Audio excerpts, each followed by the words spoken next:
दुनिया में हो दुनिया का तलबगार नहीं हो, दुनिया में हो दुनिया का तलबगार नहीं हो, बाजार से गुजर हो खरीदार नहीं हो, बाजार से गुजर हो खरीदार नहीं हो। मकबूल है शाद है काबिल तू बहुत है, अरे ना के मानिंदे तू नहीं दिल तू बहुत है,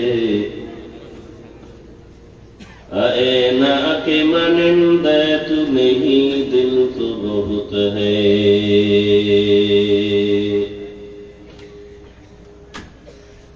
অধ্যকার মাহফিল 11 এপ্রিল 2026, সভাপতি জনাব শহীদুল ইসলাম শহীদ সাহেব, হযরত উলামায়ে কেরাম, বিভিন্ন জায়গা থেকে আগত আল্লাহ পাকের আশিকিন, জাকিরিন, শাকিরিন, মুহিব্বিন, মুরব্বিয়ান আযম, কলিজার টুকরা আমার সমবয়সী যুবক বন্ধুগণ, স্নেহের ছোট ভাই, পর্দার আড়ালে মা বোনেরা, দয়াময় রব্বুল আলামিনের দরবারে শুকর যে আল্লাহ আমাদেরকে সুস্থ রেখেছেন, আলহামদুলিল্লাহ। জীবনের এক অমূল্য সম্পদ আমাদের সুস্থতা। টাকা পয়সা বাড়ি গাড়ি অনেক কিছুই যদি থাকে আর আপনি অসুস্থ থাকেন, এ জীবনের কোনো দাম নেই। টাকা পয়সা বাড়ি গাড়ি না থাকলেও আল্লাহ যদি সুস্থ রাখেন, এর থেকে সুখের জীবন আর হতে পারে না। আল্লাহ আমাদের সুস্থতাকে দায়েমান কবুল করেন, আমিন। আমাদের মাঝে এখনো যারা অসুস্থ তাদেরকেও পূর্ণ সুস্থ করে দেন, আমিন।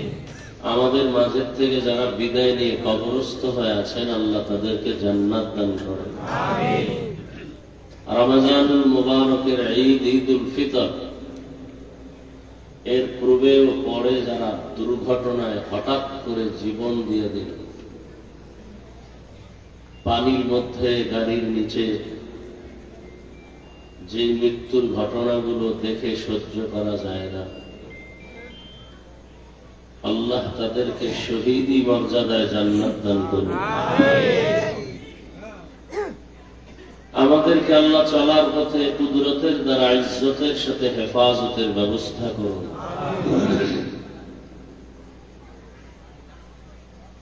উলামায়ে হযরত আলোচনা করেছেন, আপনারা ধৈর্যের সাথে শুনছেন।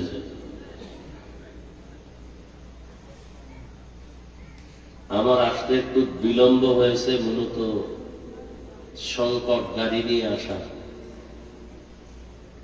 তেলের সমস্যা, যুদ্ধের পরিস্থিতির কারণে এক পর্যায়ে নিয়ত করেছিলাম আজকে আসা হবেই না। মাগরিবের সময় ভিন্ন ব্যবস্থা করে এরপরে আসছি, রওনা দিয়েছি মাগরিবের নামাজের পরে ঢাকা থেকে। যদি গাড়ি না হতো তো আজকে আর আসতাম না।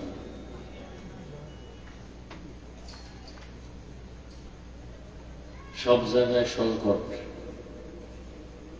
দোয়া করি আমাদের এই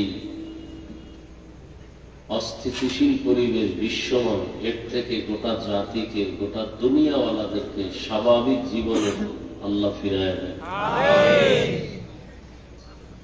আপনারা যারা তেলের লাইনে নাই, আপনারা মনে করেন বিপদ খালি আনলো, যদি আর 2-4টা মাসে যুদ্ধ অব্যাহত চলে, পুরো পৃথিবীটা পঙ্গু হয়ে যাবে।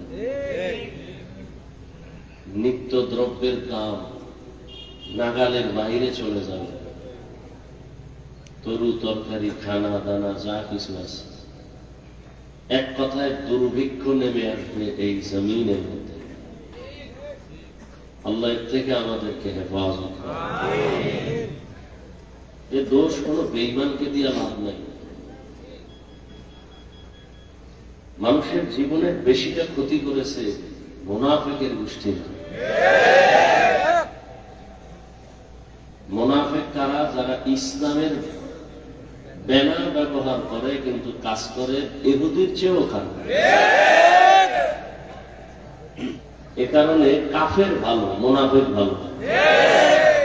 কাফেরের সাথে সমাজে চলার অনুমতি আছে ইসলামে, মুনাফিকের সাথে চলার অনুমতি নেই। কিন্তু মুনাফিক চিনবেন কি করে? আমার মতোই তো সব টুপিওয়ালা বাগড়িওয়ালা, বরং আমাদের থেকে তাদের চেহারা আরো ভালো, আরো স্মার্ট, বড় কঠিন হালাত। আজকে মুসলিম বিশ্বের কাছে এত সম্পদ, আমার দেশেও সম্পদ কম না, চোরের কারণে আমরা এই সম্পদ হারিয়ে ফেলেছি। সৌদি আরব, লেবানন, কুয়েত, কাতার, ইরাক, এরপরে মিশর, সব মুসলমান এক হয়ে গেল। আমেরিকা কেন, রাশিয়া কেন, কোন বেঈমানের চোখ উঠায় তাকাবারও তো সুযোগ নেই। কিন্তু যে অন্তরে নেপাকি, মুসলমানকে ধ্বংস করবে মুসলমান দিয়ে। আমাদের হুজুরের বিরুদ্ধে আওয়ামী লীগ বিএনপিরা কিচ্ছু করতে পারে না, ওদের সাহসী হয় না। সাহস যোগায় আন্দোলনের কিছু টুপিওয়ালা মুনাফিক। আওয়ামী লীগের বাবার ক্ষমতা নাই একজন আলেমের বিরুদ্ধে চোখ উল্টায় কিছু বলবে। বিএনপির 14 পুরুষেরও ক্ষমতা নাই আলেমদের দিকে আঙ্গুল তুলবে। এই সাহসটা পাই মুনাফিকের কারণে, শুধু মুনাফিকের কারণে। তাবলীগ খারাপ এই কথা বলার সাহস পায় কেমনে? আর এক দল টুপিওয়ালা খারাপ বলে, ওই সুযোগেই অন্যরাও খারাপ হয়। নামাজ আউযুবিল্লাহ বিসমিল্লাহ পারে না, নামাজ নাই, রোজা নাই, হালাল নাই, হারাম নাই, সে কোনোদিন তাবলীগের বিরুদ্ধে সাহস পাবে না কথা বলতে।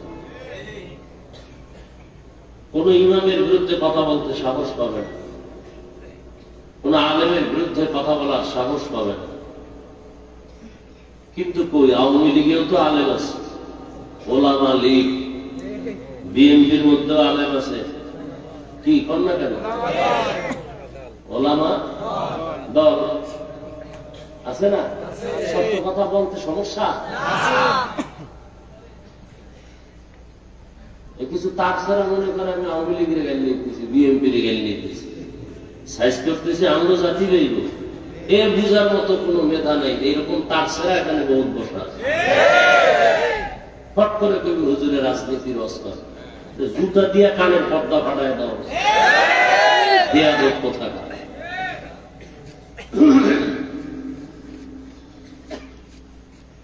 আওয়ামী লীগ করে এরকম আলেম নাই, বিএনপির মধ্যে আলেম নাই। এরা কি ইসলামের জন্য ওই দল করে না ক্ষমতার টাকার জন্য? এজন্য ১৫০০ বছর আগে রসুল বলে গেছেন, আলেম দেখলেই দৌড় দিও না, খবরদার। আলেম দুই ধরনের, দুনিয়াতে সব থেকে ভালো হবে একদল আলেম, আর সব থেকে খারাপ হবে একদল আলেম।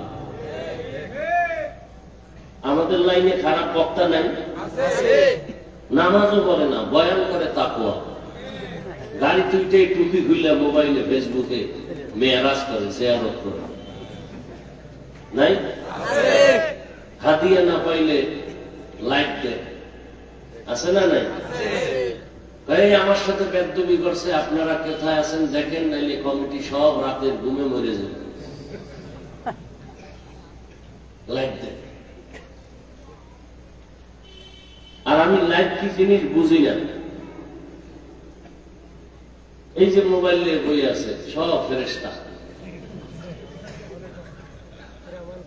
কোন বাপের বেটা থাকলে দাঁড়ায় বলেন তো, হাফিজ ভাই টাচ মোবাইল চালাই আমি, কিন্তু কোনো গুনাহ হয় না হাতের, চোখের, কানের, জবানের, অন্তরে, আপনার কপালে চুমা খাবো, বলেন তো? এবার বুঝেন তাহলে আপনাদের চরিত্র বেশি সুবিধা নেই। যারা টাচ মোবাইল চালায় এদের চরিত্র বেশি। সত্য কথা বলতে টেনশন করেন? যদি থাকে দাঁড়ান, আমি স্টেজ থেকে নিচে এসে আপনার কপালে চুমা খাবো, যে আপনি টাচ মোবাইল চালান কিন্তু গুনাহ করেন না। কত চরিত্রহীন আছে টাচ মোবাইলের মধ্যে লক নাম্বার দিয়ে রাখছে, বউকে জানায় না। এই স্বামী নিঃসন্দেহে চরিত্রহীন, নিঃসন্দেহে চরিত্রহীন। ওর চরিত্র ভালো না, না হয় ওর মোবাইলের পাসওয়ার্ড বউ জানবে না কেন?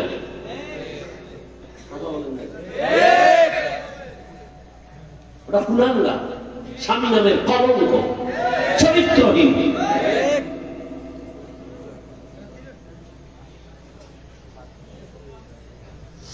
যে স্ত্রী মোবাইলে লক নাম্বার রাখে, স্বামীকে জানতে দেয় না, ওই স্ত্রীটাও চরিত্রহীন। আল্লাহ হেদায়েত দান করুন। বসছেন বেহেশতের বাগানে, মোবাইলটা লইয়া করতেছেন কবিরা গুনাহ। বাহ, সাম কপাল। হ্যাঁ, বসছেন বেহেশতের বাগানে। কেমন বাগান?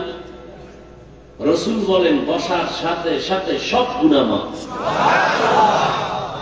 কিন্তু সান কপাল দ্বারা মোবাইল নিয়ে ছবি উঠায়, করতেছে কবিরা গুনাহ, কবিরা গুনাহ, কবিরা গুনাহ।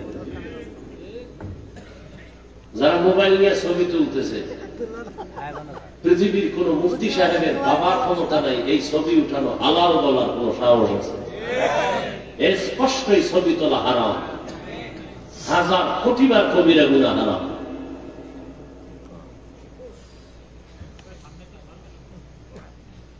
আল্লাহ হেদায়েত দান করুন।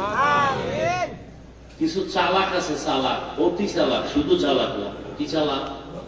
চালাক ভালো, অতি চালাক। অতি চালাকের আর এক নাম বেয়াদব। চালাক ভালো, কি ভালো না? অতি চালাকের আর এক নাম কি? বেয়াদব। এরা বলবে হাফিজ ভাই এত জোরে ফতুয়া দিলেন, এই যে এতগুলো ক্যামেরা বয়ে রয়েছে, এগুলো কিছু বল না। ও মনে করছে আমি বলো, আমি এই প্রশ্নের উত্তর না চাই না বয়ানে বসছি। আল্লাহ হেদায়েত দান করুন। সংসার ধ্বংস হয়ে গেল এই মোবাইল। সন্তান মা বাবাকে জবাই করে, পেছনে কাজ করে মোবাইল। মা বাবা সন্তানকে হত্যা করে, ভাই ভাইকে জবাই করে, সহযোগিতায় কাজ করে কি? মোবাইল। ছাত্রদের লেখাপড়া ধ্বংস, কি কারণে? মোবাইল। চরিত্র শেষ, শারীরিক দুর্বলতা দিন দিন, হার্ট দুর্বল, চোখের পাওয়ার দুর্বল, কিডনি দুর্বল। কিসের কারণে? অথচ ডাক্তার দেখায় আমার কিডনি যেন নষ্ট না হয়, চোখ যেন নষ্ট না হয়, অথচ অনায়াসে আমাদের পুরো বডি নষ্ট হয়ে যাইতেছে। কিসের কারণে? এ খবরও নাই, অনেকে বিশ্বাসও করে না। কি বলে না? আমি হুজুর হয়ে বলছি তো এই জন্য কানে ঢুকে না। গুগলে সার্চ দাও যুবকেরা, বাসায় গিয়ে টাচ মোবাইল দেখলে শরীরের অঙ্গের কি কি ক্ষতি হয় সব বেরিয়ে আসবে। চিকিৎসা বিজ্ঞানী সব ওপেন থিওরি দিয়ে রাখছে যে কি কি অঙ্গের ক্ষতি হয়, চোখের কি ক্ষতি হয়, কানের কি ক্ষতি হয়, ব্রেনের কি ক্ষতি হয়। এই যে মোবাইল মাথার পাশে রেখে রাত্রে অনেকে ঘুমায়, মোবাইল ব্লাস্ট হয়ে যায়, মোবাইল ব্লাস্ট হয়ে আগুন লেগে মাথা নষ্ট। কারণ এর মধ্যে একটা ম্যাগনেট আছে। এই যে বাড়ির ছাদের উপরে টাওয়ার লাগায় মোবাইলে, আছে না? দেখবেন যত ঠাড়া হবে বিজলি সব ওই টাওয়ারে টানে। 3 কিলোমিটার যত বিজলি হবে সব টাওয়ারে টানবে, এবং এই টাওয়ারের আশেপাশে যারা থাকবে ওদের ব্রেন নষ্ট হবে, দিন দিন ঘাটতি হবে, ব্রেন হারবে না। এটা আমার আপনার কথা, এটা চিকিৎসা বিজ্ঞানীদের থিওরি। যত আধুনিকতা তত মরণ ফাঁক। ফ্রিজ আসছে, খাওয়ার ভিটামিন হজমে লাগছে। ফ্রিজ আসছে, খানার ভিটামিন কি হয়ে গেছে? কথা বলেন না, এটি দেখেন। ফ্রিজের যত ভাত আছে, ভাত ফ্রিজে রেখে যদি আপনি খান, 100 না ওভার 100 চ্যালেঞ্জ, আপনার কোনোদিন ডায়াবেটিস হবে না। এই ভাতে ওজন বাড়তে পারে কিন্তু ডায়াবেটিস হবে না। এবার বুঝেন যে ফ্রিজ কি পরিমাণ ভিটামিন আপনাকে সাপ্লাই দিতেছে। ফ্রিজে ভাত রাখবেন, এটা যদি আপনি গরম করে খান বা ঠান্ডা খান, পেটও ভরবে কিন্তু কোন ডায়াবেটিস হবে? আসতে বলুন, কত পার্সেন্ট বললাম? ওভার 100 বলছি। শরীরে ওজন বাড়বে, সেটা ভিন্ন বিষয়। খাইবেন আর বাথরুম বোঝাই করবেন, কাম করবেন না, তো ওজন বাড়বে। রাইস কুকারে কারেন্টে ভাত রান্না আছে না, ভিটামিনের পুষ্টিও। মাছ, ইলিশ মাছ কত মজা, এক মাস ফ্রিজে রাখেন না, কি মজা পান।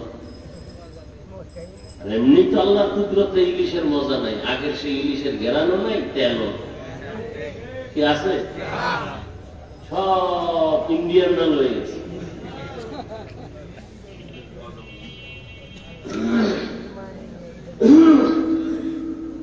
পহেলা বৈশাখ খাবেন না এই গজবের ইলিশ আর পান্তা ভাত? আমি তো ইলিশ আর পান্তা ভাত খাই মাঝে মাঝে। ইলিশ পান্তা মজা আছে, অনেক মজা। বাকি পহেলা বৈশাখী খাইতে হবে, এটা গুনাহ। এটা কি গুনাহ? খুব বিষ বিষ লাগতেছে অন্তরে, না জ্বলতেছে মনে হয় কিছু দিন। জ্বলবে না, আকাম করবেন তো, আমি বললে তো একটু জ্বলবে। আপনি আকাম করেন, এতে দোষ নাই, আমি বলি কেন এটা দোষ না। মরাটার মারো কেন, লড়ে কেন?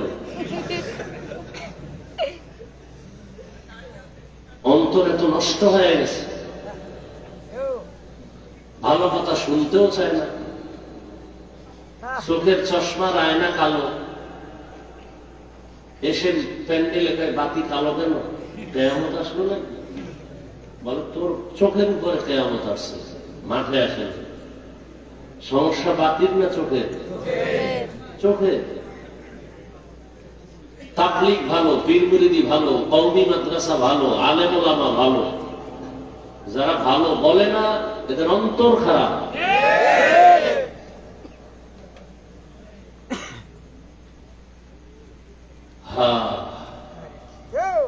কোরআনে হাকিমের সূরাতুর রহমানের শুরু থেকে 2-3 টুকরা আয়াত আমি আপনাদের সামনে পড়েছি। সংক্ষেপ সময় আমি আয়াত এবং রাসূলের একটি হাদিসও পড়েছি। তরজমাটা বলে কিছু ব্যাখ্যা আপনাদেরকে শোনাবো, যদি আপনাদের ধৈর্য থাকে। উঠা বসা করলে আমি আস্তে মোনাজাত দিয়ে নেমে যাব, কারণ জোর করে বয়ান শোনাবার জন্য আল্লাহ আমাদেরকে পাঠায় নাই। লা ইকরাহা ফিদ্দীন, জোর করে কাউকে নামাজি বানানো যাবে না, বানাইলে সওয়াব হবে না। জোর করে কাউকে কালেমার রশি গলায় দেয়া যাবে না, দিলেও কোনো সওয়াব। যে দাড়ি রাখবে না তাকে জোর করে দাড়ি রাখানো যাবে না, রাখাইলে সওয়াব। তাহলে কি করা যাবে? শুধু বুঝানো যাবে। এই ওয়াজ মাহফিল শুধু বুঝাইতেছি, এটা করলে লাভ, এটা করলে ক্ষতি, এই বুঝিয়ে দিতেছি। তাবলীগ ওয়ালাদেরও একই কাজ। তবে ভাষা হয়তো কারোটা একটু নরম, কারোটা গরম মানুষ হিসাবে, সেক্ষেত্রে ক্ষমা চাই। আল্লাহর কাছেও ক্ষমা চাই, আপনাদের কাছেও ক্ষমা চাই। মানুষ হতে পারি না, মানুষ হতে পারলে তো যারা মানুষ হয়েছিলেন কেউ বয়ান লাগে না। চট্টগ্রামের পটিয়া থানা মেইন কেন্দ্রে একটি মাদ্রাসা আছে, বিশাল বড় জামিয়া ইসলামিয়া পটিয়া মাদ্রাসা। ওই মাদ্রাসার বাণী প্রতিষ্ঠাতা মুফতি আজিজুল হক রাহমাতুল্লাহ আলাইহি, এরা মানুষ ছিলেন। স্টেজে বসে নাহমাদুহু বললেই পুরো ময়দানের মধ্যে একটা কিয়ামতের আলামত শুরু হয়ে যায়। এরা ছিলেন মানুষ, এদেরকে দেখলেই জাহান্নামী মানুষগুলো জান্নাতের পথে আসার জন্য পাগল হয়ে যাচ্ছে। আমরা মানুষ হইতে পারি না। বক্তা হয়েছি ঠিক, মাওলানা হয়েছি এটাও ঠিক, মানুষ হতে পারি না। মানুষ বড় ভিন্ন জিনিস। মানুষকে আবার বয়ান করবো কেন? দেখেন, আপনারা মানুষ, মুসলমান, আপনার আমার আল্লাহ এক, নবী এক, কোরআন এক, কাবা এক, ধর্ম এক, কালেমা এক, কি না আলাদা? অথচ আমি দাড়ি রাখি, আপনি দাড়ি রাখতেই চান না। আপনিও মুসলমান, আমিও মুসলমান, আপনার আল্লাহ আমার আল্লাহ দুই না এক? তাহলে আপনাকে দাড়ির জন্য আলাদা বয়ান দিতে হবে কেন? টুপির জন্য বয়ান দিতে হবে কেন? সুন্নতের বয়ান দিতে হবে কেন? সুদের বিরুদ্ধে আপনাকে বুঝাতে হবে কেন? ঘুষের বিরুদ্ধে আপনাকে বয়ান করে বুঝাতে হবে কেন? ওই যে একটু আগে বলছি, আসলে মানুষ হতে পারবে।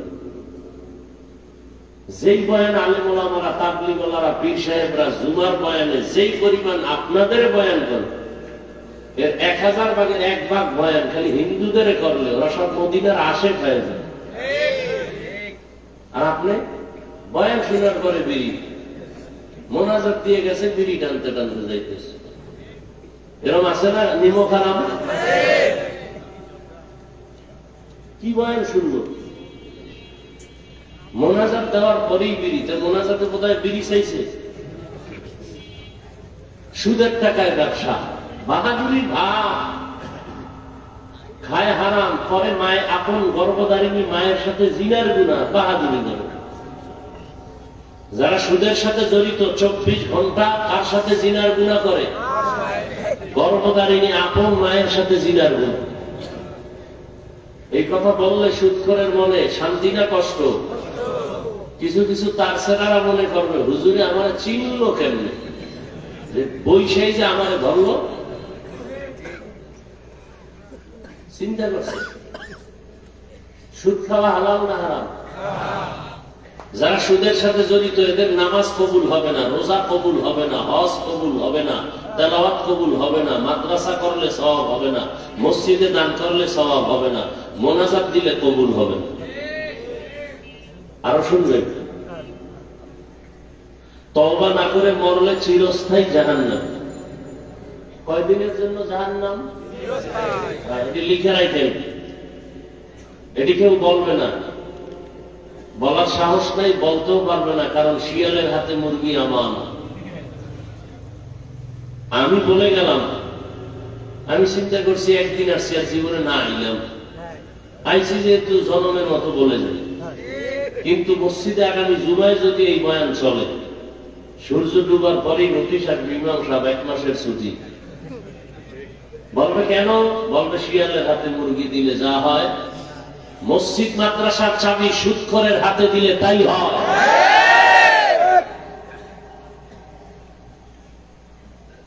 আল্লাহ হেদায়েত দান করুন। সুদখোরের মতো নিকৃষ্ট মানুষ দুনিয়াতে নাই। কয়েকটা সুদখোরের নাম লেখা ধান খেতে রাখলে ধান খেতে আর পোকা আসে না। এবার বুঝেন ওরা কেমন দামি।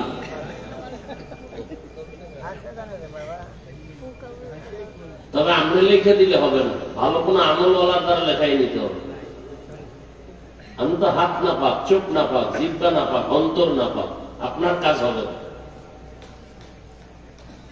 রাগ করতেছেন? আরে আমি আপনার এলাকায় থাকবো, এত ভয় কি?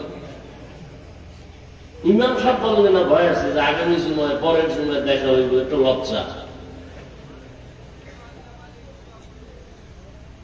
হ্যাঁ, আল্লাহ হেদায়েত দান করুন।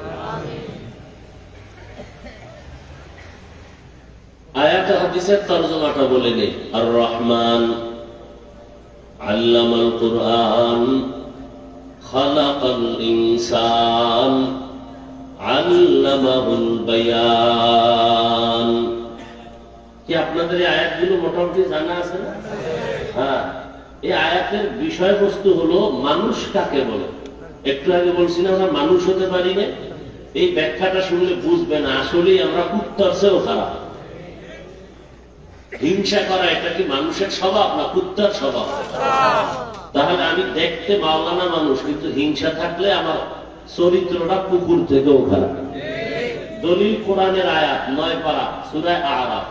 সুযোগ আসতেছে বলবো, সময় থাকলে। আসলে বয়ান করার উদ্দেশ্য কি? বয়ানের মূল উদ্দেশ্য হলো জাহান্নাম থেকে জান্নাতের রাস্তা দেখানো। কি ভাই, আমার বয়ানের দ্বারা যদি আপনি জাহান্নাম থেকে বাঁচার পরামর্শই না পান, কোরআন হাদিস অনুযায়ী জান্নাতে আগাবার সেই পরামর্শ না পান, এটা বয়ানের মাকসাদ তো হাসিল হয় না। প্রত্যেকটা বয়ানের উদ্দেশ্য, বক্তার উদ্দেশ্য হবে একটা আল্লাহ ভোলা মানুষকে আল্লাহর দিকে আগায় দেয়। তাআল্লুক মা আল্লাহ, আল্লাহর সাথে কিভাবে সম্পর্ক তৈরি হবে, এই বয়ান। আর বয়ানের দ্বারা যদি আল্লাহর সাথে সম্পর্কের সেই বিশ্বাসটা, সেই অনুভূতিটা না আসে, তো কিসের বয়ান এগুলো? আপনাকে এত বয়ান করে যে একটু আগে বললাম আমিও মুসলমান, আপনিও মুসলমান, আমি টুপি খুলতে চাই না, আপনি টুপি দিতে চান না, কারণ কি? আপনার আমার আল্লাহ এক, নবী এক, কোরআন এক, কাবা এক, ধর্ম এক, কালেমা এক। আমি দাড়ি কাটতে চাই না, আপনি রাখতে চান না, কারণ কি? আমি বেপরদায় চলতে চাই না, লজ্জা, আপনি বেপরদায় পর্দা করতে চান না, লজ্জা, কারণটা কি? আপনাকে টাকা দিব 500 টাকা, আমি টুপি করেন, একবার করুন তোর টাকা তুই খাইয়া ন, টুপি দিব না, মাথা গরম। আর আমাকে যদি বলে তোমাকে চেয়ারম্যান এমপি বানাবো, তুমি টুপি আর দাড়ি কেটে ফেলো, বলবো পৃথিবী দিয়া দাও, তারপরে দাড়ি কাটবো না। বিষয়টা কি? বিষয় কি? বিষয় কিচ্ছু না। ধোঁয়ার গন্ধ আসে কেন?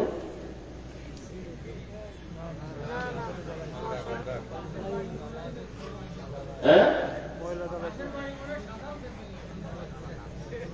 প্রচন্ড ধোঁয়ার আসতেছে, গন্ধ।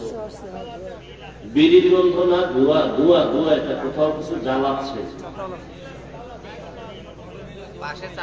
মহা মুসিবত। আমাদের জন্য খুব ক্ষতি করে বিষয়গুলো। ওই আয়সা ঢুকছি রুমে, একেবারে হুজুরে আসবে, একেবারে খুব মোহাব্বত লাগে, এমন স্প্রে মারছে, 5 মিনিট গামছা দিয়ে নাকটা আটকে রাখছে। আবে কঠিন ধোঁয়ার গন্ধ আসতেছে, অসহ্যকর অবস্থা, কঠিন অবস্থা, শ্বাস বন্ধ হয়ে যাওয়ার অবস্থা।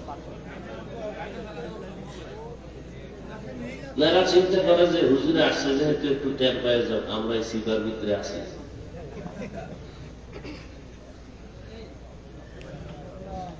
কতটা ক্ষতি করে এগুলো। ফ্যান দিলে দিতে হবে সামনে থেকে, সামনে থেকে এদিকে দিতে হবে, তাও আস্তে দিতে হবে, জোরে না। আবার তারা মেশিন ছাড়লেন আওয়াজ দিয়ে, বন্ধ করেন।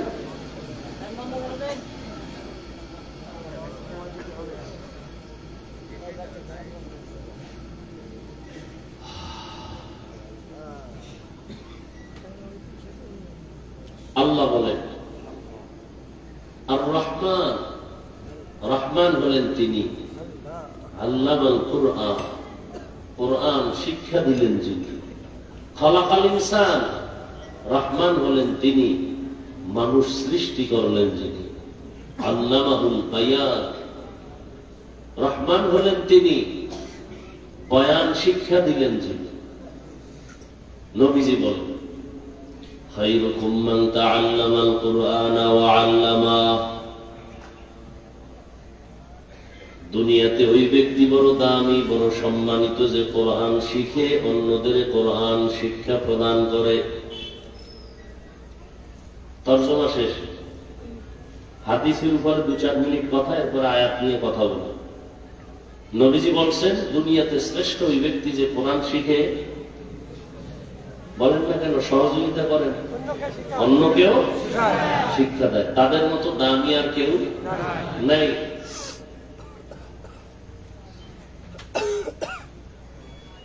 এটার দ্বারা কি মাকসাদ, কি উদ্দেশ্য, কি খুব খেয়াল করুন। যেমন মাদ্রাসায় উস্তাদ ছাত্রদেরকে ডাইরেক্ট পড়ায়, পড়ো আলিফ বা তা, এটা ডাইরেক্ট কোরআন শিখানো। এই উস্তাদের যেমন মূল্য, ছাত্রের যেমন শ্রেষ্ঠত্বের মূল্য, ঠিক তেমনি ভাবে যারা কোরআনের ব্যাখ্যা শিখায়, যেমন এখানে কোরআন হাদিসের বয়ান হবে, আপনারা শিখবেন, আমরা 2-4টি কথা বলবো, এটাও ওই হাদিসের মিসদাক অনুযায়ী শ্রেষ্ঠ মজলিস। এ কারণে নবীজি কি বলছেন এই মজলিসটা সম্পর্কে? নবীজি বলেন যারা কোরআন হাদিসের মজলিসে বসবে আর উলামায়ে আহলে হকদের 2টি কথা কোরআন হাদিস থেকে শুনে 2-একটা মাসআলা মুখস্থ করবে, শিখবে, এক মাসআলার বরকতে 100 রাকাত নফল নামাজের সওয়াব হয়ে যাবে। যদিও মজলিসে অনেকগুলো ইসলামের বিধিবিধান শিখতে পারে, নবীজি বলেন 1000 রাকাত নফল নামাজের সওয়াব পেয়ে যায়। আরো কত বরকতের। এই যুবক, ঢুকলা কেন আর উঠো কেন? আমাদের ক্ষতি করার জন্যই আল্লাহ তোমাদের দুনিয়ায় পাঠাইছেন। জীবনে উপকার হবে না তোমাদের, হ্যাঁ এইটাই কাম। শুরু করতে পারলাম না, ব্যারাম শুরু হয়ে গেছে। তাতে বৃষ্টি হওয়াই ভালো ছিল, তুফান তুফান হয়ে যায়, একটু ঘুমাইতাম বাসায়। মানুষের কোন নিয়ামতের কোন কদর নেই।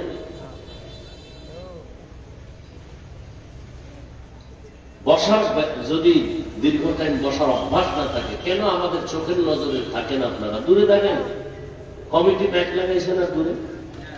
আপনাদের ব্যারামওয়ালাদের জন্যই তো এত দূরে ব্যাগ লাগাই, যে বহু দূরে বসে বিড়ি টানবেন আর রস শুনবেন, ফজর নামাজ না পড়ে ঘুমাবেন, খালাস। আমাদের সামনে আসবেন, বসবেন, আবার ডিস্টার্ব কেন করবেন? অন্যের ক্ষতি কেন করবেন বলেন? কত মানুষ বসে বয়ান শুনতেছে, আপনি উঠে গিয়ে কতটা ডিস্টার্ব করেন।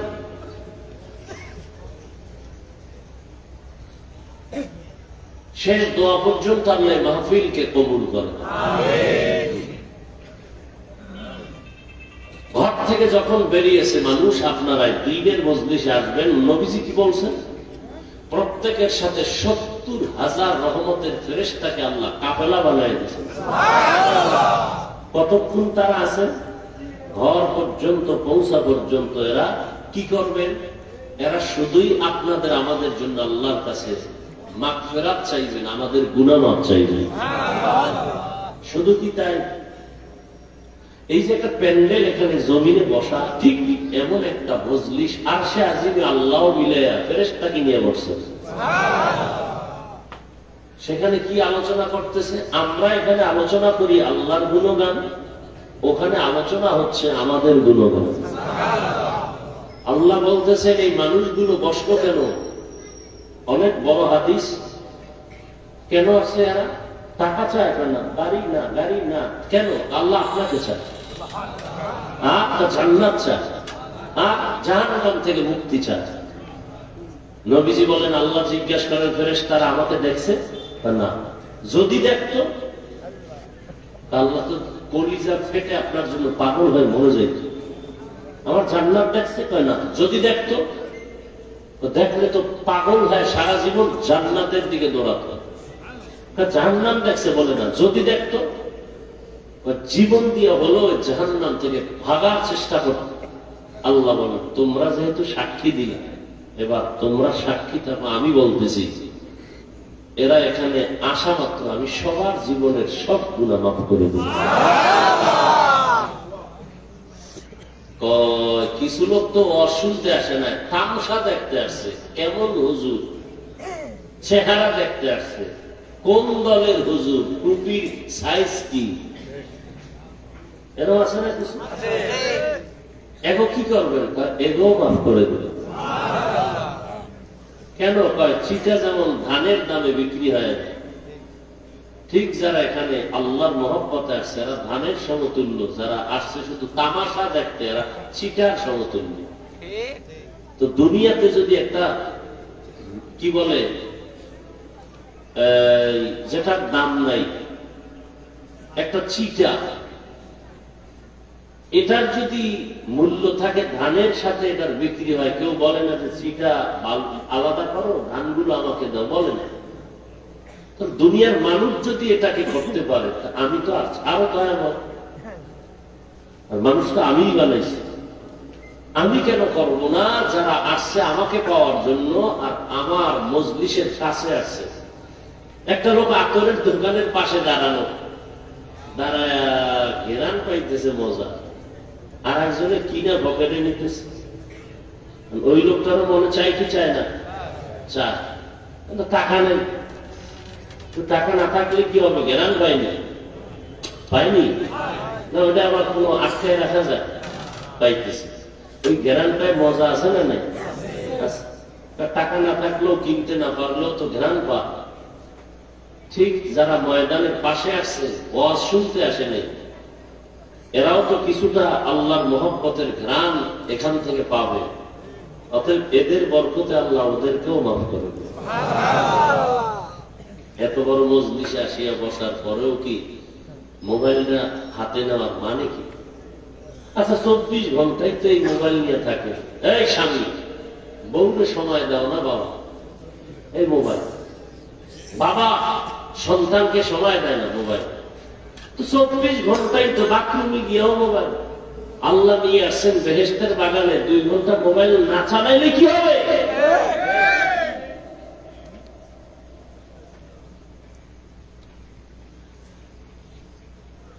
সবসময় তো মোবাইল নিয়ে থাকেন। বেহেশতের বাগানে 1-1.5 ঘন্টা মোবাইল হাতে না আনলে কি হবে, কি ক্ষতি হবে বলেন?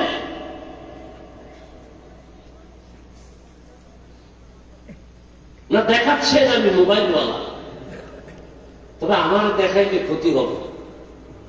বয়ানের পরে দেখবেন জিনেরা মোবাইল নিয়ে গেছে। বহু জিন এখানে আছে মোবাইল নেওয়ার জন্য। জিনেরা দেখা যায়, মোবাইল ছাড়াও দেখা যায়। খালি কপালে আপ দিয়া মাইকলারে করবে মোবাইল ঘোষণা দাও, আবার ওই স্টেজের তলে জুতার তলে খুঁজে মোবাইল নিয়েছে, জিনের তলে খুঁজে মোবাইল। এখানে মোবাইল আছে, মোবাইল দেখাই না। জিনরা দেখলেই কিন্তু টার্গেট করবে যে না এটা নিলে 2 দিনের বাজার হবে।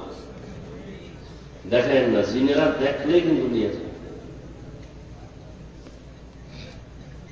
শেষে আমরা যাবে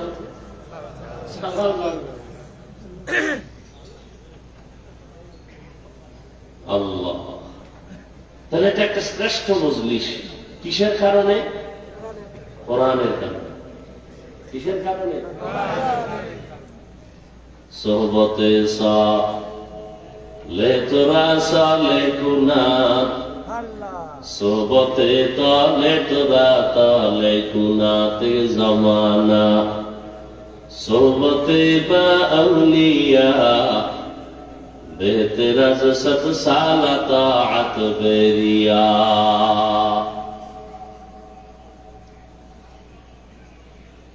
কোরআনের বরকতে এত সম্মান। কোন একজন আহলে হক উলামায়ে কেরামের কেউ দামি কোন বুজুর্গ, তাহাজ্জুদওয়ালা কোন আলেম কোন এলাকা দিয়ে যদি হেঁটে যায়, কোরআনের বরকতে আলেমের কারণে ওই এলাকার কবরের আযাব আল্লাহ মাফ করে দেন। সুবহানাল্লাহ। নবীজিকে আর দেখা যাবে না, আর নবী আসবেন না আমাদেরকে কালেমার দাওয়াত দেওয়ার জন্য। নবী বলেন আমার জায়গায় আমার একদল নিরেট বন্ধু থাকবে, তারা হবে উলামা। ইন্নাল উলামা ওয়ারাসাতুল আম্বিয়া। উলামায়ে কেরাম আম্বিয়ায়ে কেরামের ওয়ারিস। এদের দাম কত জানো? এরা যতটা কদম দেয়, কদমে কদমে গুনাহ মাফ। সুবহানাল্লাহ। নূরের ফেরেশতারা ইলম ওয়ালাদের পায়ের নিচে তাদের পাখা বিছায়া দেন। হাত্তাল ঈতানু ফিল মা, পানির মধ্যে যত মাছ আছে এগুলো কোরআনওয়ালা ইলমওয়ালার জন্য অল টাইম দোয়া করে। ইলমের বরকত ইলমেরা এজাজ করদান বেহিসাব, খালকেরা দাদান জবাবে বা সওয়াব হকনাদার, দোস্তে খালকা জারেরা নিস্তে ই খসলত একে দিনদারেরা। একজনে আলেম না, কোরআন হাদিস জানে, সে যদি সারা রাত দাঁড়ায় দাঁড়ায় যায় নামাজে নামাজ পড়ে, আর একজন আহলে হক আলেম বিছানায় এশার নামাজ পড়ে ঘুমায়, সাধারণ মানুষের নামাজের ইবাদতের চেয়ে আলেমের ঘুমের মূল্য আল্লাহর কাছে বেশি।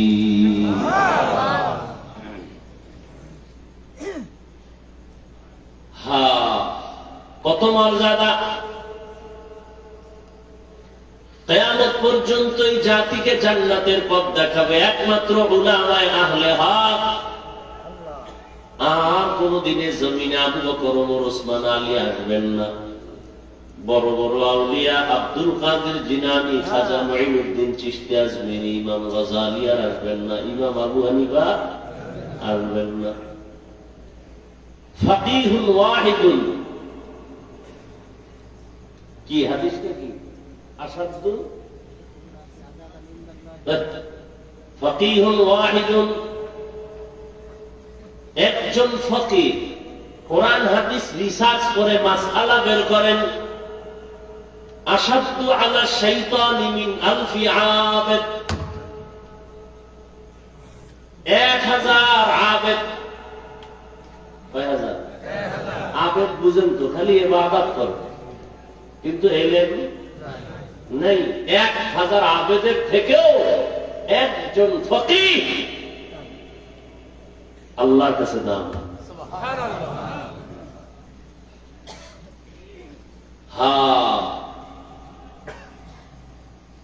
ভাইরা আমার, এই শ্রেষ্ঠ মজলিস পুরা চারপার্শ্ব থেকে নূরের ফেরেশতারা হাতে হাত লাগাইয়া আরশে আজিম পর্যন্ত তারা সিরিয়ালে দাঁড়ানো। এখান থেকে যদি কেউ মোনাজাত দিয়া তওবা করে বিদায় হয়, রহমতের নবী বলতেন, মায়ের গর্ভের বাচ্চা যেমন দুনিয়াতে নিষ্পাপ ভূমিষ্ঠ হয়, কোরআনের বাগান থেকে একজন মানুষ ওই রকমই নিষ্পাপ বাড়িতে ফিরে যায়। সোহবতে সালেহ তোরা সালেহ কুনাত, সোহবতে তালে তোরা তালে কুনাত। আল্লাহ রাসূল বলেন, যারা কোরআন শিখে, যারা শিখায় তারা দামি। শুধু তাই না, একজন আলেম কোরআনের হাফেজ এই মাদ্রাসায় পড়ে 5 ওয়াক্ত নামাজ বা জামাত আদায় করেন, কিন্তু গরীব, শীতের পোশাক কেনার টাকা নাই, বাবা খানার টাকা দিতে পারে না। এই ছেলেটা কোরআন পড়ে আর একজনে খানা দেয়, আছে না? মশারি কিনে দেয়, কিতাব কিনে দেয়, জামা কিনে দেয়। কত টাকাওয়ালা আছে বলে, একজন এতিম সন্তানকে আমি আলেম বানানোর খরচটা মাসে মাসে দিব, দাও মাদ্রাসায় পড়াও। ওই কোরআনের হাফেজটা আলেম হইয়া আল্লাহ থেকে যে পুরস্কার পাবে, ওরে টাকা দিয়া খানা দিয়া সহযোগিতা করে যে আলেম বানানোর পেছনে সহযোগিতা করল, ওই একজন সহযোগী খানা খাওয়ানেওয়ালা হাসরের ময়দানে ওই হাফেজে কোরআনের সমপরিমাণ পুরস্কার পেয়ে জান্নাতে যাবে। হাদিসে পাকে আর এক ঘটনা আছে, হাসরের ময়দানে আল্লাহ পাকের আদালতে একজনের ফয়সালা হবে, জাহান্নামে যাও, কোনো আমল নাই। ফেরেশতার হাতে হ্যান্ডকাপ লাগায় দেয়, এর আমল নাই, কোন নেক আমল, জাহান্নামে পাঠায় দাও। ফেরেশতারা যখন হাতে হ্যান্ডকাপ লাগাইয়া জাহান্নামের দিকে যাবে, এই আসামি বারবার পেছনে ফিরে তাকাবে। আল্লাহ বলবেন, ফেরেশতারা দাঁড়াও, এই বান্দাটা বারবার পেছনে তাকায় কেন? ফেরেশতারা বলেন, আল্লাহ আপনি জানেন, আমরা জানি না। আল্লাহ বলবেন, আমি অবশ্যই জানি। ওই বান্দা বারবার পেছনে তাকাইয়ে অপেক্ষায় আছে, আমি রবের একটু দয়া তার উপরে হয়নি, ও চায় আমি একটু দয়া করি। আচ্ছা দাঁড়াও তো, দেখি তো কোনো দয়া করার লাইন আছে। নবীজি বলেন, আল্লাহ বলবেন, ফেরেশতাদের আমল নামাটা একটু তল্লাশি করো, দেখো কোনদিন কোরআন শিখছেনি। আমল নামা তল্লাশি তল্লাশি দিয়ে দেখবে কোনদিন কোরআন হাতেও নেয় নাই। না, আল্লাহ নেয় নাই, কোরআনের সাথে সম্পর্ক নাই। আচ্ছা দেখো তো, কোরআন ওয়ালা যারা তাদের সাথে একটু সম্পর্ক আছে নি? দেখো এমন একজনের সাথে মহব্বত আছে কিনা যে আলেম। ফেরেশতারা আমলনামা তল্লাশি করে দেখবে, এমন কোন পরিচয় নাই, জীবনে আলেমের সাথে মুসাফাও করে নাই। আল্লাহ কইবে শেষবারে একটা ঝাড়া দাও। কি বলবে? দেখো এই বান্দার সাথে এমন কোন বন্ধু আছে নি যে বন্ধুর সাথে আলেমের মহব্বত আছে? ফেরেশতারা তল্লাশি দিয়ে দেখবে, হ্যাঁ এই বান্দার একজন বন্ধু আছে, ওই বন্ধুর সাথে আলেমের সম্পর্ক। আল্লাহ বলেন আজকে তো সুপ্রিম পাওয়ার নিয়ে আমি আল্লাহ বলছি, আমি রহিম নামের দরজা কইলা রাখছি, রহমান নামের দরজা দিয়া ওই সূত্রে টান দিয়া আলেমের মহব্বতের সূত্রে আমি তাকে জান্নাতি বানায় দিলাম। আতিনা ফি দারে দুনিয়া না হাসান, আতিনা ফি দারে উকবা না হাসান, ইয়া গিয়াসাল মুস্তাগীসিন ইহদিনা লফতিখারা বিল উলুমি ওয়াল গিনা। হর গরিদে নেকো তু তৈয়ার হে, जो न मंगे उससे तू बेजार है। আলেমের এত সম্মান কিসের কারণে বলেন? কোরআন। এ কারণেই তো রহমতের নবী দুনিয়াতে আসছেন। কোন জায়গায় বলতে পারবেন নবীজি আসছেন দুনিয়াতে? কোন জায়গায়? আমরা যশোরে। কোথায়? মক্কা নগরীতে আসছেন আমার রহমতের নবী। কেমন অবস্থা যখন মক্কার মানুষ ছিল চরিত্রহীন, লম্পট, এতটাই খারাপ, নারী পুরুষ একসাথে উলঙ্গ হয়ে বাইতুল্লাহ তাওয়াফ করে। কি বলবেন? সুবহানাল্লাহ। এটা আবার ধাক্কা দিতে হবে না? কি শুনলেন জীবন বরবাদ।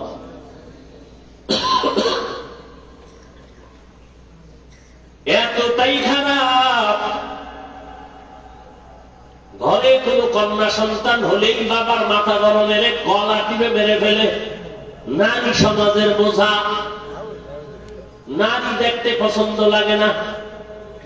কন্যা হলেই বাবার মাথা নত হয়ে যায়, সমাজে মুখ দেখাবো কেমনে। ছেলে হলে খুশি। বুঝেন কত খারাপ। 1000 বছর পর আমার দেশের সমাজে এখনো কিছু কুলাঙ্গার আছে, মেয়ে হলে বেজার হয়। আসেনি? বউয়ের সাথে রাগ করে কথা বলে না। পেতনির ঘরের পেতনি সব মেয়ে দাও কেন? সন্তান কি বউ দেয়? কে দেয়? কেমন তার সেরা বোকা? সন্তান দেয়ার মালিক কে? না শাহজালাল? লিল্লাহি মুলকুস সামাওয়াতি ওয়াল আরদ ইয়াখলুকু মা ইয়াশাউ ইনাসান ওয়া ইয়াহাবু লিমান ইয়াশাউ আয-যুকুর আও ইউযাওwijuhum যুকরানান ওয়া ইনাসা ويجعل من يشاء عقيما إنه عليم قدير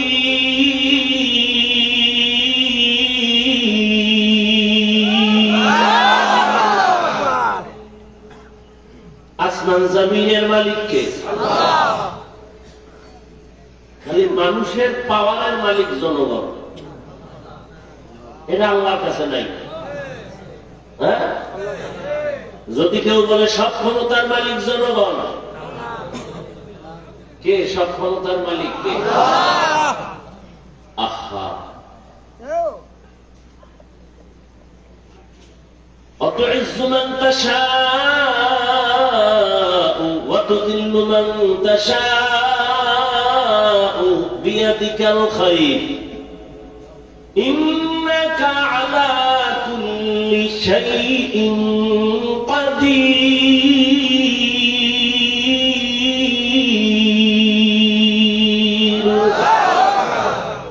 সব ক্ষমতার মালিক قادر قدرت داري بركمال أنت ربي أنت حسبي ذو الجلال تهي قادر جليل الله جهادا بہر حال تهي میرا نگہدار কষ্ট হইতেছে না? তাই ভাই আপনার দাওয়াত বলে আলহামদুলিল্লাহ, আপনার বাড়ি কেন? নওজুবিল্লাহ। जिंदगी में बंदगी तू करना है, जिंदगी में बंदगी तू करना है, जिंदगी बे बंदगी शर्मिंदा है, जिंदगी बे बंदगी शर्मिंदा है। दुनिया में हो दुनिया का तलबगार न हो,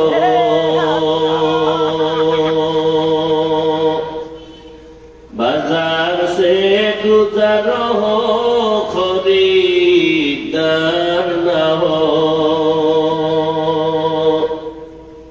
ये दुनिया एक मिसल कागज फूल है, ये दुनिया एक मिसल कागज फूल है, जिंदगी में बंदगी तू करना है,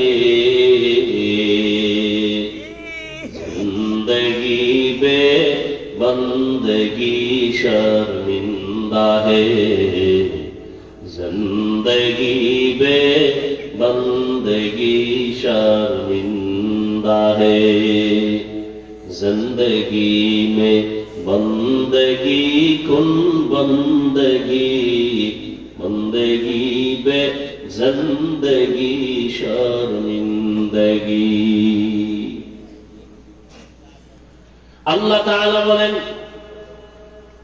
রহমতের নবীকে আমি হেদায়েতের বার্তা নিয়ে পাঠিয়ে দিলাম।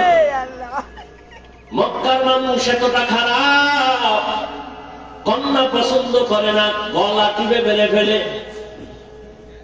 কন্যা সমাজের বোঝা। অথচ আল্লাহ বলেন, সন্তান আমি দেই, কাউকে ছেলে দেই, কাউকে মেয়ে দেই, কাউকে দুটোটা দেই, কাউকে কোনোটাই দেই না।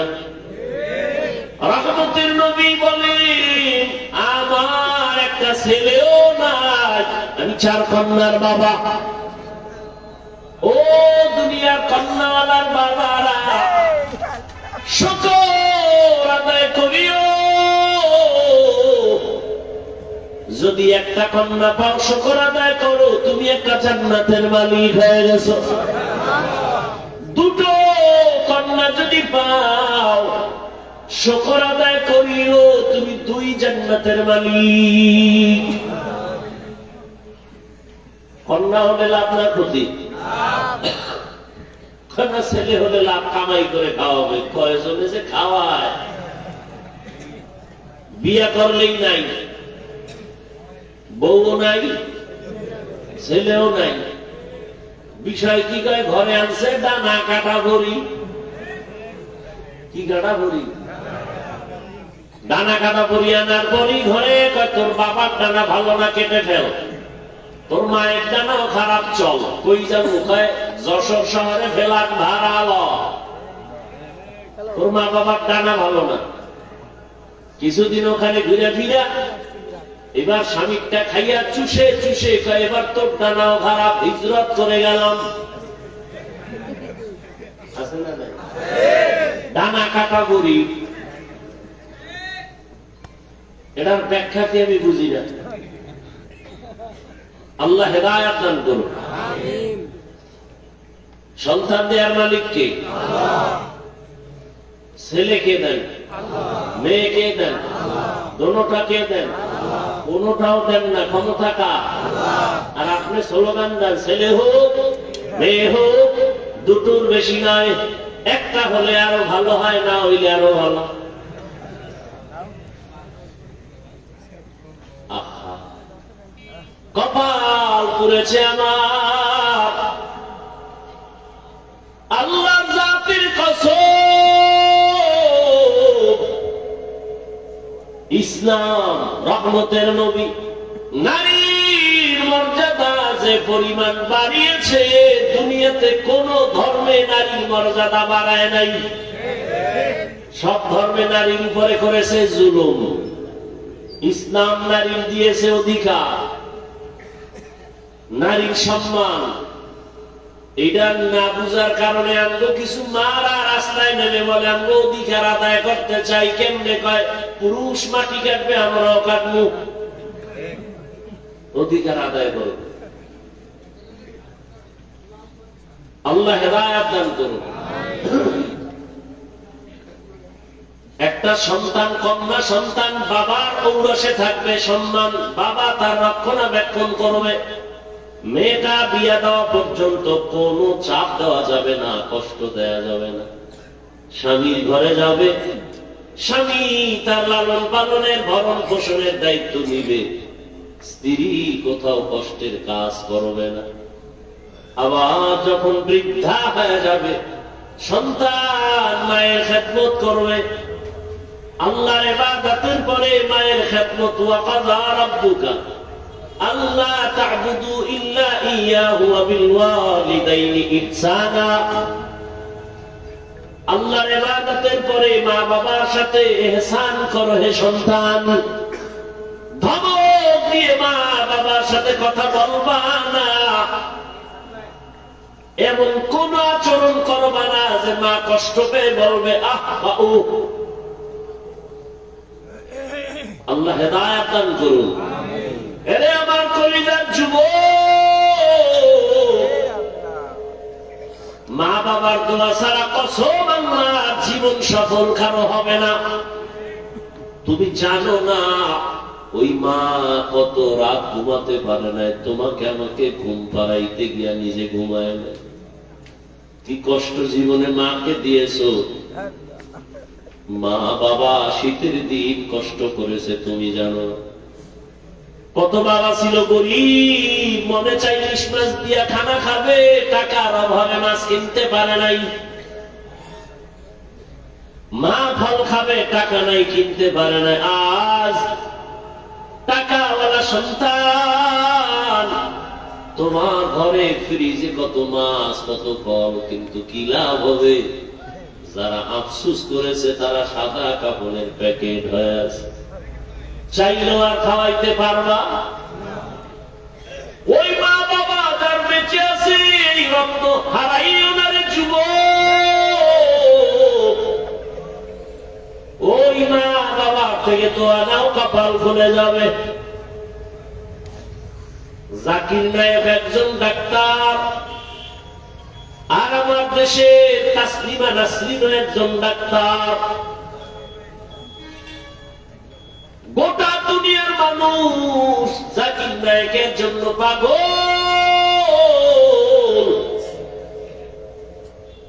টাকার গরমে, ক্ষমতার গরমে। আর তাসলিমা নাসরিনের জন্য মানুষ ধিক্কার জানায়। ও মইরা গেল, লাশটা বাংলাদেশে আসবে না। ভাইরা আমার, আল্লাহ তাআলা বলেন রহমতের নবীকে দুনিয়ায় যখন আমি পাঠাইলাম, মক্কার অবস্থা বড় খারাপ। এতটা করুণ এই মক্কার মানুষের চরিত্র এত খারাপ। সন্তান পছন্দ করে না। কন্যা হলে বাবা পাগল। কত বাবা আপন কন্যাটার গলা টিপে দুনিয়াতে পাথর চাপা দিয়ে মেরে ফেলেছে, অথচ তাকায় দেখছেন যার ঘরে ছেলে আছে মেয়ে আছে, খবর নিয়ে দেখে একটা ছেলের অন্তরে যেই পরিমাণ বাবার প্রতি মায়া ভালোবাসা, এর থেকে শতগুণ মায়া একটা মেয়ের অন্তরের ভেতরে চলে। মা বাবা অসুস্থ হয়ে গেলে ছেলে বলে সুস্থ হয়ে যাবে, আর মেয়েটা যদি শ্বশুর বাড়ি থাকে পাগলের মতো কান্না করে, আমার আব্বার কি হালাত, পাগলের মতো দৌড়ায়, আমার আব্বা অসুস্থ, ঘরে থাকতে চায় না, পাগলের মতো হয়ে যায়। রহমতের নবী বলেন আমিও চার কন্যার বাবা, আমার কন্যার কথা যখন মনে পড়ে সহ্য করতে পারি না। আমার কনিষ্ঠ কন্যা ফাতেমা, নবী কোথাও যদি যাইতে সর্বশেষ ফাতেমার থেকে বিদায় নিয়ে যাইতে, আবার দাওয়াতের কাজ শেষ করে যখন রহমতের নবী বাসায় ঢুকতেন, সবার আগে ফাতেমার ঘর দিয়ে তারপরে নবী বাসায় যেতে। একদিন নবী আসছে, তার নাতি হাসান হুসাইনের খবর নেই, ফাতেমার খবর নেই।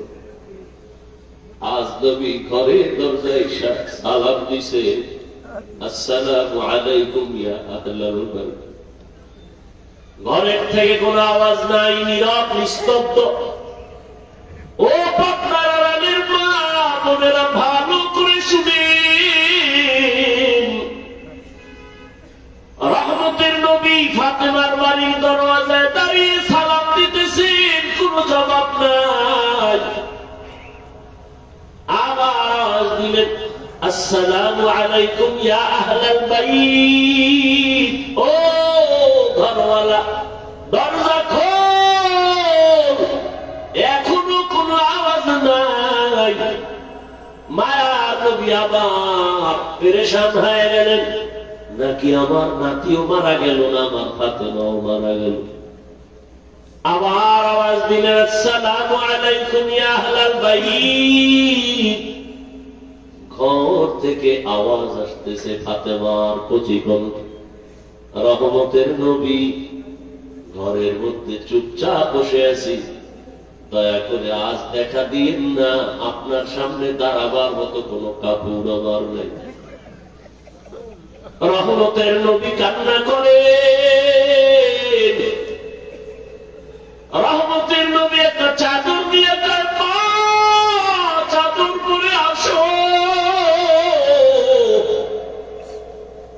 দরজা খুলে দেখে সামনে মাটির উপরে ফ্লোরে নাতি হাসান একদিকে ঘুমায়, হোসাইন একদিকে ঘুমায়।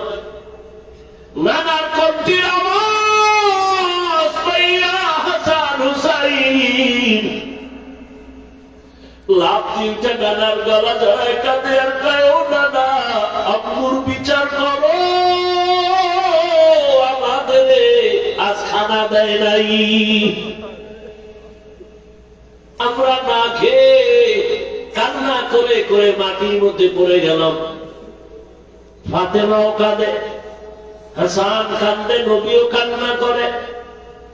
এমন করুন হালাত। ফাতেমা রাদিয়াল্লাহু আনহা বলেন, রহমতের নবী ঘরের চুলায় আগুন জ্বলে না, খানা নাই।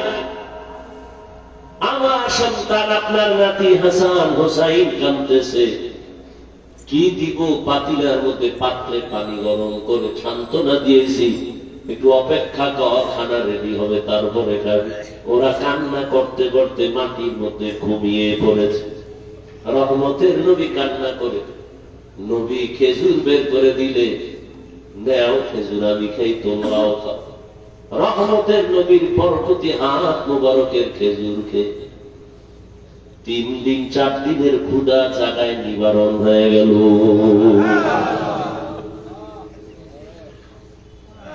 আল্লাহ তাআলা বলেন, রহমতের নবী আসছেন মক্কা নগরীতে। মক্কার মানুষগুলো এখনো তাদের ওই চরিত্রের কোন ভালো দিক এখনো আসে নাই। নবীও কাউকে কালেমার কথা বলেন না, নামাজের কথা, রোজার কথা বলেন না। সর্বশেষ আল্লাহ তাআলা কোরআন দিলেন। 40 বছরের পরে রহমতের নবী কোরআন পেয়ে দাওয়াতের কাজ শুরু করেন, আর মানুষকে বলে এক আল্লাহর ইবাদত করো, আল্লাহর কাছে মাথা নত করো, ইবাদত করো, মূর্তি পূজা ছেড়ে দাও। কিছুদিন পরে রহমতের নবী আবার বলে রহমানের ইবাদত করো। মুশরিক বেঈমানেরা কয়, ও আব্দুল্লাহর সন্তান, এতদিন তুমি এক আল্লাহর কথা বলেছো, আজ আবার তুমি রহমানের কথা বলো। বলো তোমার আল্লাহ একজন নাকি 2 জন? নবী বলেন একজন। তো বলো আবার আলাদা রহমানের কথা বললা, মানিক রহমান, বলো রহমানকে। নবী বলেন অপেক্ষা করো, জবাব দিব। দয়াময় আল্লাহ রহমান কে? এই কথার জবাবে আর রহমান সূরা নিয়ে কয়, জিবরাইল যাও রহমতের নবীর কাছে এই আয়াতগুলো জানায় দাও, আমি রহমানকে পরিচয় দিয়ে দাও। আর রহমান আল্লামাল কুরআন খালাকাল ইনসান আল্লামাহুল বায়ান। রহমান হলেন তিনি, কোরআন শিক্ষা দিলেন যিনি। রহমান হলেন তিনি, মানুষ সৃষ্টি করলেন যিনি।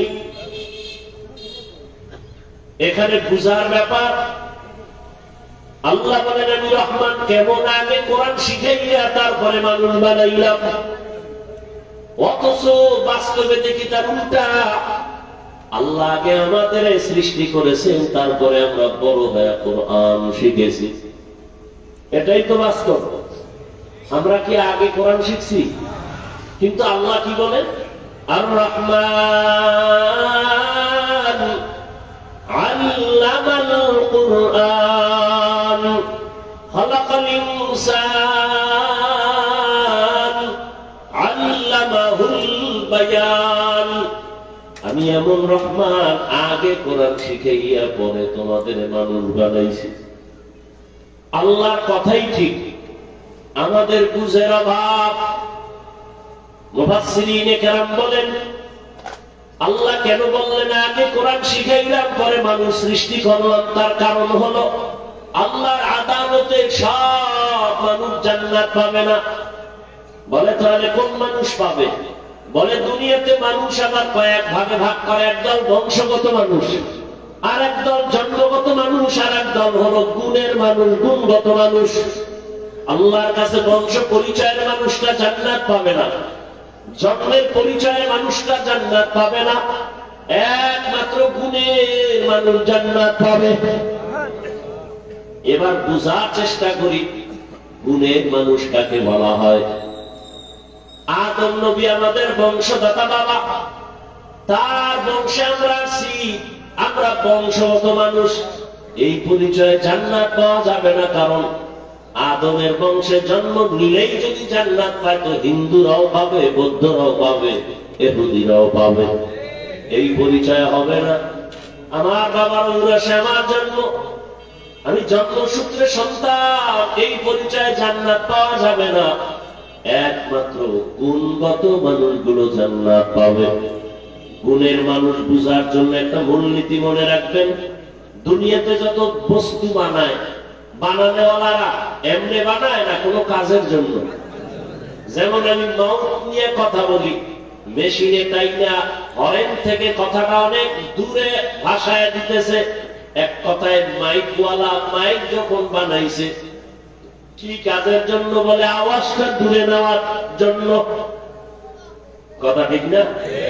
আজীবন মনে রাখবেন, যেই বস্তুটা যেই কাজের জন্য বানায় ওই কাজটাই হলো ওই বস্তুর গুণ। বলেন তো মাইকের গুণ কি? আওয়াজ দেওয়া। বাতিওয়ালা বাতি বানাইছে কেন? আলো দেওয়ার জন্য। তাহলে বাতির গুণ কি? আলো দেওয়া। পাখাওয়ালা পাখা বানায় কেন? বাতাস দেওয়ার জন্য। পাখার গুণ কি? বাতাস দেয়া। মাইক যদি আওয়াজ না দেয় বলবে এটাকে ভেঙে ফেলে দাও, এটা গুণের মাইক না। বাতি যদি আলো না দেয় বলবে এটা ফেলে দাও, এটা গুণের বাতি না। এবার আমাকে জবাব দেয়, দয়াময় রব্বুল আলামিন মানুষ কেন বানাইছেন? কি বিড়ি টানার জন্য? আলেমরে গালি দেওয়ার জন্য? মা বাবার সাথে বেয়াদবি করার জন্য? কেন বানাইছেন? ওয়ামা খালাকুতুল জিন্না ওয়াল ইনসা ইল্লা লিয়াবুদুন।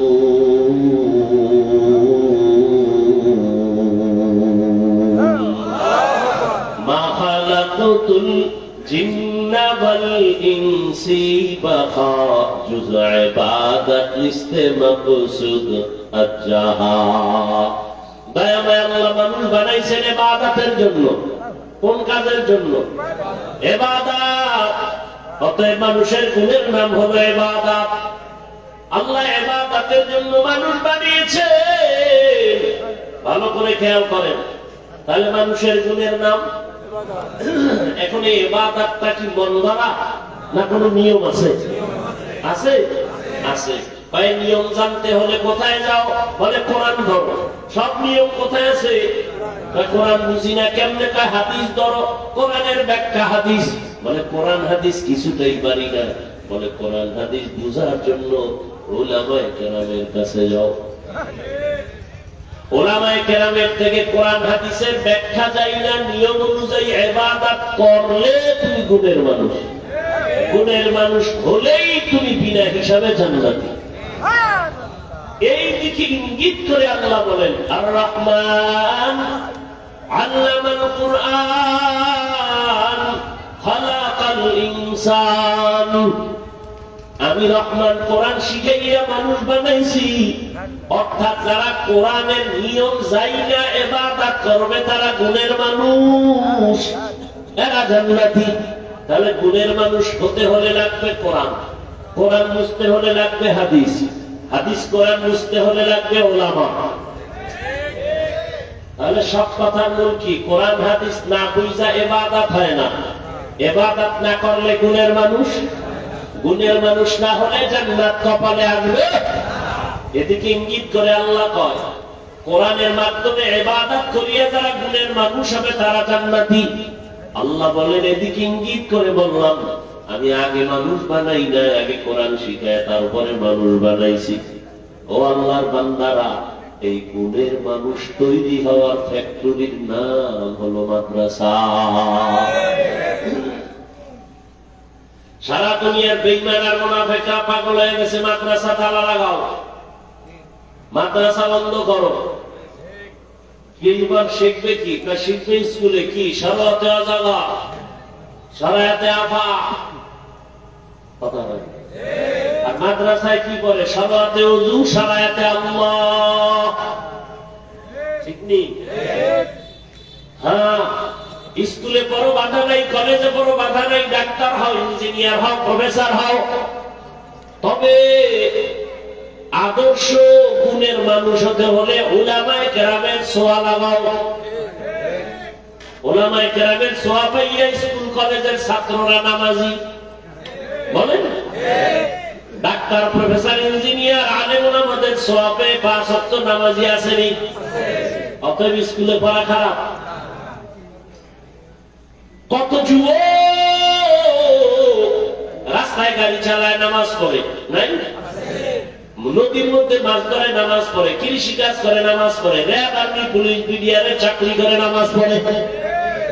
ও পর্দার আড়ালের আম্মা জান, আপনার মতো কত মা, কত বোন এই এলাকায় আছে নামাজি পর্দাওয়ালা নাই? এবার তাদেরকে বলবো, যারা পর্দা করেন না, নামাজ পড়েন না, দাড়ি রাখেন না, ও যুবকেরা, আপনার কপাল এত খারাপ কেন? আপনার মতো যুবকটা যদি রাস্তায় গাড়ি চালায় নামাজ পড়ে, কলেজে পড়ে নামাজ পড়ে, ডাক্তার নামাজ পড়ে, আপনার কপাল কেন খারাপ? ও মা, আপনার মতো মা যদি নামাজ পড়তে পারে, আপনি কেন বেপরদায় রাস্তায় গুণের মার্কেটে দৌড়ান?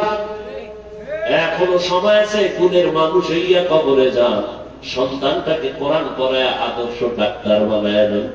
ও যুবক, মা বাবার দোয়া নিয়ে ডাক্তার হও, জীবন ডাক্তার জাকির নায়েকের মতো হবে। আর যদি বেয়াদবি করো মা বাবার সাথে, আলেমদের সাথে, শিক্ষকের সাথে, তাসলিমার পরিণাম ফল হবে। এখনো সময় আছে, তওবা করো, মনে মনে আল্লাহকে বলো, আর নামাজ ছাড়বা না, দাড়ি কাটবা না, বেপরদায় চলবা না, মা বাবার দোয়া, শিক্ষকের দোয়া, উলামায়ে কেরামের দোয়া নিয়ে চলবা, নবীর আদর্শ মেনে চলবা। মা বোনেরাও তওবা করেন, আর বেপরদায় চলবেন না। সন্তানটাকে কোরআনওয়ালা বানাবেন, ডাক্তার ইঞ্জিনিয়ার বানাবেন, পর্দা করবেন, স্বামীর মাল হেফাজত করবেন। মুরব্বীরাও তওবা করেন, আর নামাজ ছাড়বেন না, বেপরদায় চলবেন না। সন্তানটাকে আদর্শ ইঞ্জিনিয়ার করবে, যার ডাক্তার বানাবেন। তওবা করার মতো যদি অন্তর থাকে, মুনাফিকি না থাকে, খাঁটি তওবার নিয়তে দুটো হাত আল্লাহকে দেখায় দেই। আল্লাহ হাতগুলো কবুল করে নেন, তওবা কবুল করে নেন, তওবার উপরে মজবুত হয়ে চলার তৌফিক দান করেন। আমিন। আলহামদুলিল্লাহি রাব্বিল আলামিন।